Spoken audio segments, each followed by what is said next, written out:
Welcome back नाज़रीन। बात कर रहे थे कुछ सिंध में तलबा यूनियन की बहाली के हवाले से मुजव्वज़ा तौर पर जो बिल था वो तैयार कर लिया गया और स्टैंडिंग कमेटी से मंजूर भी करा लिया गया। अब आगे बिल को जो है वो भेजा जाएगा जिसमें इजलास में ये ज़ेर बहस लाया जाएगा और इसके कुछ महरिकात भी हैं, कुछ फिगर्स भी जो है वो सामने रखेंगे किस किस तरह से तलबा यूनियन जो है वो प्रैक्टिस कर सकती हैं और क्या क्या उनकी चीज़ें होंगी जो अगराज़ मकासद होंगे।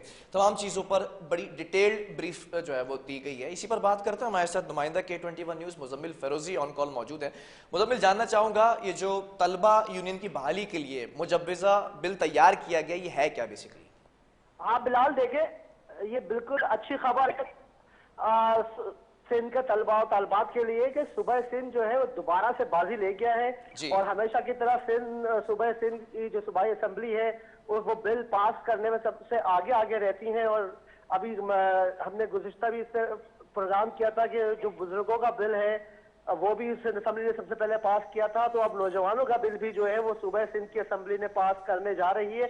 अगर ये बिल पास हो जाता है तो सिंध पहला सूबा होगा जहां तलबा यूनियन फाल हो जाएंगी, जिससे तलबा हम जो यूनिवर्सिटीज जो है वो सियासत की नर्सरी कहलाती हैं और वो नर्सरी में दोबारा ये पौधे परवान चलेंगे और फिर वो सियासत में अमली किरदार अदा करेंगे। ठीक है, माजी में भी बड़ी मुखालफत की जाती रही है स्टूडेंट जो तंजीमें होती हैं इनके हवाले से। अब थोड़ा सा ये गाइडेंस भी ज़रूरी है, जो व्यूवर्स हैं हमारे उनको बताइएगा कि ये जो तलबा तंजीमें हैं ये किस तरह से फ्लरिश कर सकती हैं और किस तरह से काम करेंगी इस बिल के तहत। देखिए, जब ये पाबंदी लगाई गई थी तो ये वो दौर था, ज़िया-उल-हक का दौर था 1984। 9 फरवरी को जो है हर साल जो तलबा और तालबात हैं वो रोडों पर निकलते हैं और वो तलबा यूनियन की बहाली का मुतालबा करते हैं और उम्मीद करते हैं कि 9 फरवरी को अगर सिंध असम्बली ये बिल पास कर दे तो क्या बात है। तो वो तारीख जो है वो ज़िया-उल-हक की जो इन्होंने जिसका ये मातम मनाते रहते हैं हमेशा, तो वो उसका एक जबरदस्त जवाब भी मिल जाएगा। अब जहां तक बात है कि जैसे मैंने आपको बताया कि जो यूनिवर्सिटीज होती हैं वो सियासत सीखने वालों नो आमूद लोगों के लिए जो है नर्सरी का किरदार अदा करती हैं। 1984 से के बाद जो है 1989 में एक दफा जो है बेनजीर भुट्टो साहिबा जब वो वजीर आजम थी तो उन्होंने इस पाबंदी को खत्म कर दिया था, मगर सुप्रीम कोर्ट ने दोबारा इसको पाबंदी लगा दी थी। अब वजह क्या थी तलबा यूनियन पर पाबंदी लगाने की?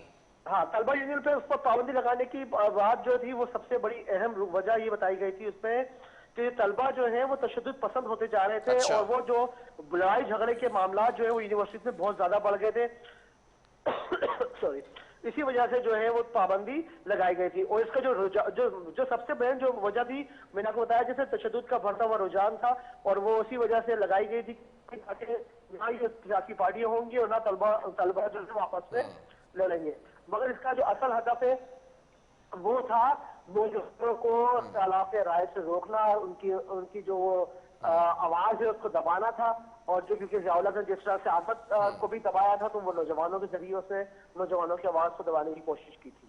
ठीक है, पहले भी माजी में भी देखा गया कि जो तलबा तंजीमें होती थी उसके नताइज ये कुछ हुआ करते थे कि दीगर सूबों से भी कोऑर्डिनेशन रहता था, तलबा और तालबात एक दूसरे से मिलते थे, सरगर्मियाँ भी होती थी, पॉलिटिकल लीडर्स भी बड़े इन तंजीमों से निकले हैं जो तकरीबन अगर मोहताद अंदाजे के मुताबिक लगा जाए 40 साल का मुबेश ये एक्टिविटीज रुक चुकी हैं। क्या लगता है ये बिल मंजूर हो जाएगा आगे? आज ही बिल्कुल हो तो जाना चाहिए, क्योंकि देखिए ये बिल जो है वो तमाम एमकेएम भी इस जो इसकी 14 रुकनी कमेटी थी उसमें एमकेएम के लोग भी शामिल थे। जमात इस्लामी के जो वाहिद रुकने असेंबली है अब्दुल रशीद वो भी इस कमेटी में शामिल थे सॉरी, काफी लोग इसमें पढ़े लिखे लोग सारे शामिल थे। और जमात इस्लामी खुद चूंकि वो इस चीज में रही है, जमीयत के दौर में खिताब करती रही और इसका मुत्तहिदा कौमी मोमिन आल पाकिस्तान महाजिर कौमी मोमिन या आल पाकिस्तान मुत्तहिदा कौमी मोमिन से भी अपने वो नौजवान उनके आते रहे, तो वो लोग अफकोर्स हमें नहीं लगता कि कोई भी इसकी मुखालफत करेगा और ये बिल जरूर पास हो जाएगा।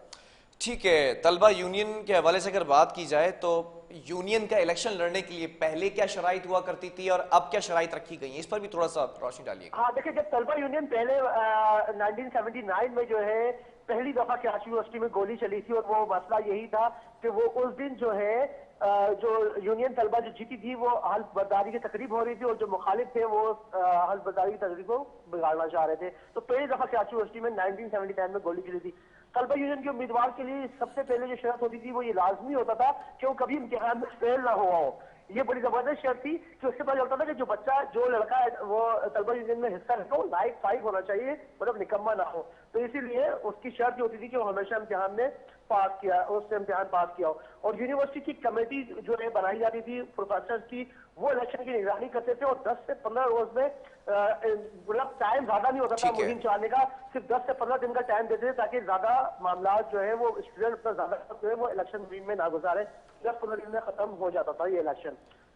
ठीक है, बहुत शुक्रिया मुज़म्मिल फरोजी, हमें अपडेट कर रहे थे। तलबा यूनियन पर पाबंदी लगाई गई, 40 साल कम बेश गुजर चुके हैं और उसके बाद अब ये जो बिल तैयार किया गया है ये मंजूर कर लिया गया है और असम्बली भिजवा दिया गया है। अब इजलास में ज़ेर बहस लाया जाएगा। बिल का जो मतन है उसमें कुछ चीज़ें जो है वो काबिल गौर है कि हर साल तलबा यूनियन के इंतखाबात भी होंगे, सेनेट और सिंडिकेट के मेंबर्स भी होंगे और साथ साथ तलबा यूनियन के जो कवानीन हैं और जवाबित हैं उसको भी तय किया जाएगा। लेकिन एक चीज़ और है कि तालीमी इदारों में हथियार रखने पर पाबंदी होगी और साथ लेकर चलना ममनू होगा। तमाम चीज़ें अब देख रही है कि बिल पास किया जाता है या नहीं किया जाता है या कितनी ताख़ीर की जाती है। स्क्रीन पर सोशल मीडिया पेजेस आपके सामने होंगे, आप अपना फीडबैक हम तक ज़रूर पहुँचा सकते हैं। आपका फीडबैक इंतहाई अहमियत का हामिल है। प्रोग्राम का वक्त ख़त्म हुआ है। अल्लाह हाफ़िज़।